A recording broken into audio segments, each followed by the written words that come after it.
Hi, video 3 about layers of our Earth. And in this video, we are going to concentrate on the chemical layers. Chemical layers are based on the ingredients that make the layers chemically different, like ingredients in a recipe.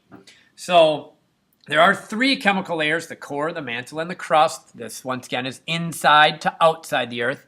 You're going to want to create this chart, write down the material or the ingredient that each chemical layer is made out of, and any other thing that's there. What's going on? What else? Where is it? What's happening? So all that info is on one big easy slide. The core, of course, very, very hot. Metal, basically iron and nickel, and a few other heavy metals. The mantle is solid primarily and very hot rock, made up of basically the mesosphere and asthenosphere. And it's a mix of metals and silicon products. And then the crust, it's the outer solid layer, contains the continent and ocean crust, and it contains silicon or silicates and basalt rocks, heavier rocks. So hopefully you can get all your notes there.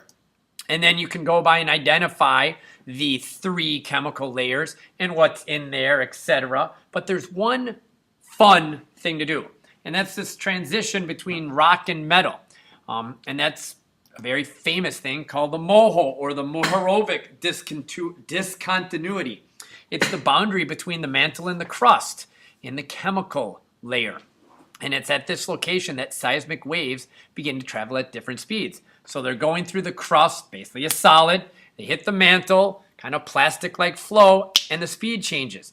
And it's how we begin to determine the Earth as different layers, etc. The Moho, which is pretty cool. We'll even talk about that more in class. So I want to look at the 2 different types of layers. The physical layers on this half of the pie chart, that was video 2. And these chemical layers, where we have the core, metallic, iron. We have the mantle, iron, magnesium, silicates. And we have the thin crust, basically silicates. 3 chemical layers, 5 physical layers. And you can see the core, chemically, is the same as the 2 cores physically. The mesosphere and basically the asthenosphere is the mantle chemically.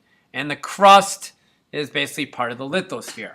So in class, we're going to talk about and write on stuff, and it's going to get excited. Remember, there are 5 physical layers, 3 chemical layers, and you rock the world. Good luck. Fire up.